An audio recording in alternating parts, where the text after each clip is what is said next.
سے رسول ہے میرے آقا صلی اللہ علیہ وسلم نے فرمایا جو زنا کرتا ہے اس وقت اس کا ایمان اٹھا لیا جاتا ہے۔ ایمان کے ساتھ کوئی زنا کر ہی نہیں سکتا، ایمان کی حالت میں کوئی زنا میں مبتلا ہو ہی نہیں سکتا۔ جس وقت وہ زنا میں مبتلا ہو اس کا ایمان اٹھا لیا جاتا ہے۔ یہ اسلام میں سب سے سنگین جرم ہے، سب سے بھیانک گناہ ہے۔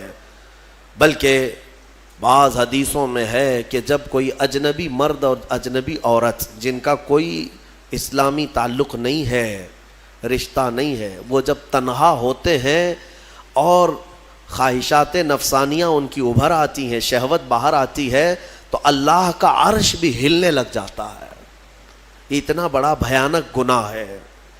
اللہ تبارک و تعالی سخت ترین عذاب ان لوگوں کو دے گا جو زنا میں مبتلا ہیں۔ بلکہ ایک روایت یہ ملتی ہے قیامت کے دن وہ لوگ آئیں گے جو زنا میں مبتلا تھے اور انہیں ننگا لایا جائے گا، اور ان کی شرمگاہوں پر لوہے کے سلاخوں سے فرشتے آگ تپا کر کے داغ رہے ہوں گے ان کی شرمگاہوں کو، وہ عورتیں ہوں یا مرد ہوں، ان کو تپایا جا رہا ہوگا، اور اس کی بدبو اس قدر سخت ہوگی کہ پورے اہل محشر ان سے پریشان ہو چکے ہوں گے۔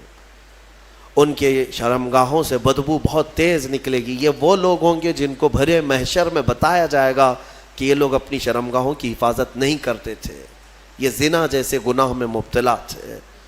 میرے عزیزو، قرآن کیا کہتا ہے؟ وَلَا تَقْرَبُوا الزِّنَا، تم زنا تو دور کی بات ہے، اس سے قریب تک بھی مت جاؤ، قریب تک بھی مت جاؤ۔ قریب جانے کا مطلب کیا ہے؟ آنکھوں سے اور اس کے بعد زبان سے۔ انسان یہاں سے قریب ہوتا ہے، ایک اجنبی مرد کسی کو دیکھتا ہے، عورت کو، یہاں سے شروعات ہوتی ہے، پھر بات چیت کرتا ہے، یہ ڈبل شروعات ہے، اور اسی سے میرے مولا نے قرآن میں روکا ہے۔ تم اگر ابتدا میں ہی اگر رک گئے تو بڑے بھیانک جرم سے بچ جاؤ گے۔ اور زنا کرنے والے پر 15 عذاب ہیں، 15 عذاب، 5 دنیا میں دیے جائیں گے، 5 قبر میں اور 5 قیامت کے دن۔ 5 جو دنیا میں دیے جائیں گے وہی سخت ہیں کہ اس کے چہرے کا نور ختم کر دیا جائے گا، اس کا رزق ہٹا دیا جائے گا، اس کی اولاد سے صالح اولاد ختم کر دی جائے گی، نسل خراب ہو جائے گی۔ زنا کے جو 5 عذاب ہیں دنیا میں وہی سخت ہیں، چہرہ بگڑ جائے گا، بارونق نہیں ہوگا چہرہ، بے رونق ہو جائے گا، رزق میں کٹوتی، بے برکتی آ جائے گی۔ ان تمام چیزوں سے مومنین اپنے آپ کو بچائے رکھیں۔ یہ سورہ مومنین ہے، اور اس کے بعد سورہ نور کی ہم نے تلاوت کی۔ سورہ نور میں اللہ تبارک و تعالیٰ نے یہی زنا کی مذمت بیان کی۔ شروع کی آیتیں ہیں کہ ایک اجنبی مرد یا عورت زنا کر لیں۔ زنا کیا چیز ہے؟ غیر شادی شدہ مرد اور عورت کا ملنا اور اپنا جسمانی سکون حاصل کر لینا یا شہوات نفسانیہ کو پورا کر لینا، یہی زنا ہے۔ تنہا ہو جانا، ایک دوسرے کو چھو لینا یا ایک دوسرے کے ساتھ وقت بتانا، گزارنا، جمع کرنا، یہ زنا کے تمام مبادیات کے ساتھ ساتھ ہے۔ اللہ فرماتا ہے الزانیۃ والزانی فاجلدوا کل واحد منہما 100 جلدہ۔ مرد اور عورت دونوں جب زنا کر لیں تو اللہ فرماتا ہے 100 کوڑے مارے جائیں گے انہیں۔ اسلامی حکومت ہو تو 100 کوڑے مارے جائیں گے، اور سب کے سامنے مارے جائیں گے۔ وَلَا تَأْخُذْكُمْ بِهِمَا رَأْفَةٌ فِي دِينِ اللَّهِ إِن كُنتُمْ تُؤْمِنُونَ بِاللَّهِ وَالْيَوْمِ الْآخِرِ۔ مولا فرماتا ہے ان لوگوں کے بارے میں اپنے دل میں ذرا برابر بھی نرمی مت لاؤ اگر تم اللہ پر اور قیامت پر یقین رکھتے ہو، اور ان کے عذاب کو وَلْيَشْهَدْ عَذَابَهُمَا طَائِفَةٌ مِّنَ الْمُؤْمِنِينَ، ان دونوں کی سزا پر سارے مومنین کو گواہ بناؤ۔ سب کے سامنے یہ سزا دی جاتی ہے، لیکن یہ سزا دینا آسان بھی نہیں ہے۔ کوئی آ کر کے ایرا غیرہ بول دیا کہ فلاں زنا کر رہے تھے تو قاضی صاحب فوراً کوڑے مروا دیں گے یا سنسار کر دیں گے، ایسا نہیں ہے۔ 4 گواہ کا ہونا ضروری ہے جنہوں نے ایسا دیکھا ہو جیسے سوئی میں دھاگا پیروتے ہوئے دیکھا ہو، اور چاروں جو ہے وہ شرعی گواہ ہوں۔ ہاں، تب جا کر کے یہ زنا کا ثبوت ہوتا ہے، پھر اس کے اوپر سزائیں ہوتی ہیں۔ بہرحال یہ ایک بھیانک جرم ہے، اللہ تعالیٰ اس سے ہماری حفاظت فرمائے۔ اس میں آیت افک ہے. حضرت ام المومنین عائشہ صدیقہ رضی اللہ تعالیٰ عنہا پر بعض منافقین نے الزام لگایا تھا. غزوہ بنو مستلق ایک غزوہ جس میں حضور گئے تھے, ساتھ میں ام المومنین بھی گئی تھیں.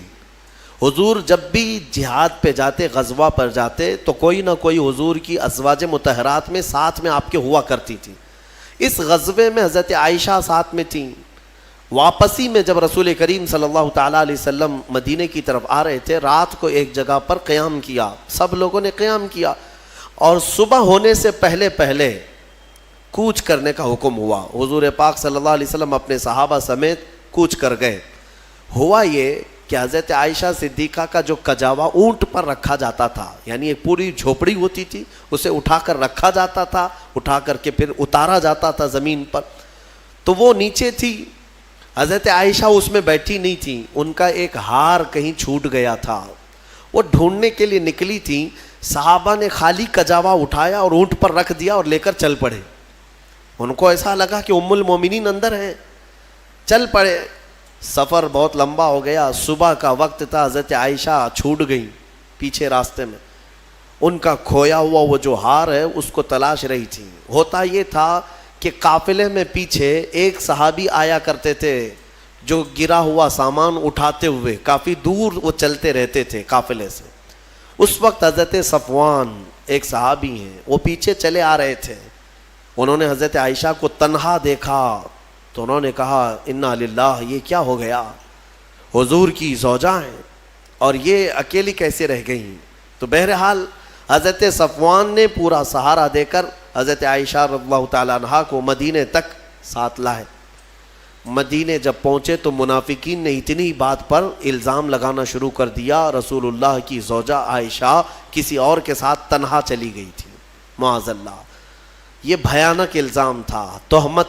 اس کے گناہ یہ بھی, اس کے بھی حدود آئے ہیں قرآن میں. اگر کسی مومن پر یا مومنہ پر آپ نے تہمت لگائی اور ثبوت نہیں لا سکے تو 80 کوڑے مارے جائیں گے, اور پھر زندگی بھر کبھی اس کی گواہی قبول نہیں کی جائے گی. وہ مردود الشہداء کہلائے گا. الزام لگانے والا, تہمت لگانے والا کسی پر. یاد رکھو, آسان نہیں ہے کسی کے بھی بارے میں کچھ بھی تہمت لگا دینا. بہت بڑا گناہ ہے, بہت بڑا گناہ ہے تہمت لگانا. یہاں ایسی بیٹھے اٹھے نہ جانے کتنے بھیانک گناہوں کی تہمت کئی لوگوں پر لگا دیتے ہیں. ایسا ہے ویسا ہے, قیامت کے دن پکڑ ہوگی. حضرت عائشہ صدیقہ رضی اللہ تعالیٰ عنہ پر جو تہمت لگائی تھی, یہ کنٹینیو 1 مہینے تک معاملات مدینے میں چلتے رہے. حضرت عائشہ اپنے میکے چلی گئی تھی, حضرت ابوبکر کے گھر.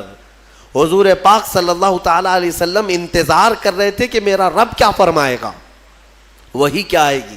لیکن یہ امتحان کی گھڑی تھی. حضور پاک صلی اللہ تعالیٰ علیہ وسلم صحابہ کو بلاتے اور پوچھتے تمہارا میرے گھر والوں کے بارے میں کیا خیال ہے, میری زوجہ کے بارے میں کیا خیال ہے. جو عشق والے تھے انہوں نے عشق کی بولیاں بولی. حضرت عمر سے بلایا, پوچھا حضور نے تم کیا کہتے ہو. حضرت عمر نے کہا یا رسول اللہ صلی اللہ علیہ وسلم, جب رب تبارک و تعالیٰ نے آپ کے جسم پر مکھی کو پسند نہیں فرمایا تو آپ کی ازواج مطہرہ میں بدکار عورت کو کیسے پسند فرما سکتا ہے. یقیناً آپ کا گھر پاک ہے. اللہ تعالیٰ نے آیت تطہیر میں فرما دیا کہ محبوب ہم نے آپ کے گھر کو ہر برائی سے پاک رکھا. حضرت عثمان غنی نے بھی اسی طرح کی بات کی, کہا یا رسول اللہ صلی اللہ تعالیٰ علیہ وسلم, رب تبارک و تعالیٰ نے ہر علائش سے آپ کو پاک کیا ہے, تو آپ کے گھر پر اور آپ کی بستر پر اگر عائشہ کے اندر کوئی عیب ہوتا تو اللہ کبھی بھی اس چیز کو پسند نہ کرتا, بلکہ عائشہ کا نکاح اللہ کی مرضی سے آپ کا ہوا ہے.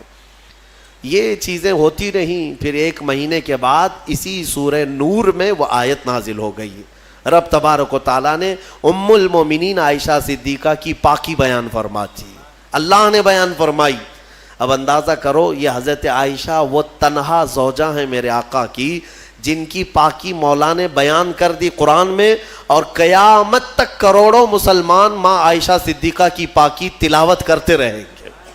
ہاں, حضرت عائشہ کی پاکی کی تلاوت ہوتی رہے گی, قیامت تک ہوتی رہے گی. عزیزان گرامی, یہ آیت افک بھی سورہ نور میں نازل ہوئی. تو چند آیتیں عرض کر کے میں اپنی گفتگو کو سمیٹتا ہوں. اللہ تعالیٰ نے فرمایا اے ایمان والو کسی کے گھر جاؤ. اللہ تعالیٰ فرماتا ہے یا ایھا الذین آمنوا لا تدخلوا بیوتا غیر بیوتکم حتی تستأنسوا. اپنے گھر کے علاوہ کسی دوسرے کے گھر میں جا رہے ہو تو سلام کر لو پہلے. ہاں سلام کر لو, سلام کر کے گھر میں داخل ہونا ضروری ہے.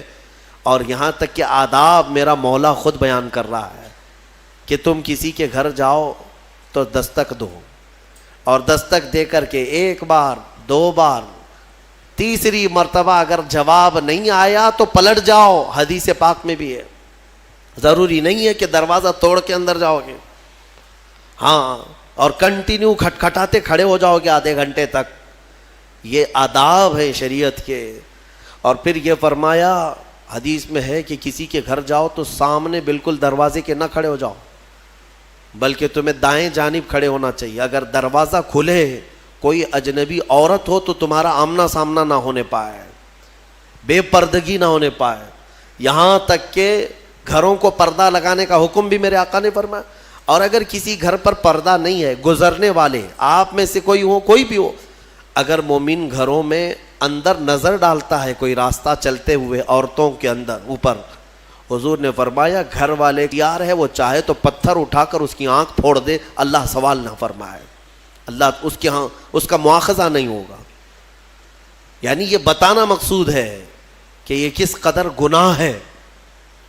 گھروں کے اندر نگاہیں ڈالنا, آنکھیں ڈالنا بہت بڑا گناہ ہے. اور یہی چیز اللہ تعالیٰ قرآن میں فرماتا ہے کہ کسی گھر جاؤ, کسی کے گھر جاؤ, اور اگر تمہیں لوٹ جانے کا حکم دیا جائے تو لوٹ جاؤ. یہاں سے میں ایک اس سے تفریح کرتے ہوئے ایک بات یہ بھی عرض کر دوں, کسی کو فون کرتے بھی ہو تو کچھ لوگ جو ہے ایک بار میں 10-10, 20-20 بار اس کو کال کرتے ہی رہتے ہیں کنٹینیو. یہ بھی آداب میں سے ہے. 2-3 مرتبہ اگر تمہیں جواب نہ ملے تو رک جاؤ.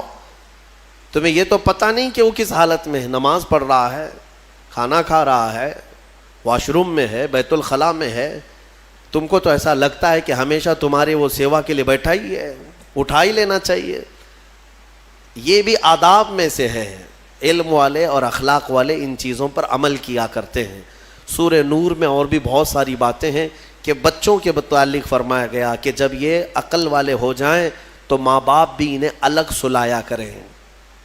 وَإِذَا بَلَغَ الْأَطْفَالُ مِنْكُمُ الْحُلُمَ, بچے جب جوانی کو آ جائیں, بالغ ہونے لگ جائیں, تو ان کے لیے بھی حکم ہے کہ وہ ماں باپ کے کمرے میں بھی آئیں تو اجازت لے کر کے آئیں. ایسے نہیں کہ ڈائریکٹ گھس جائیں.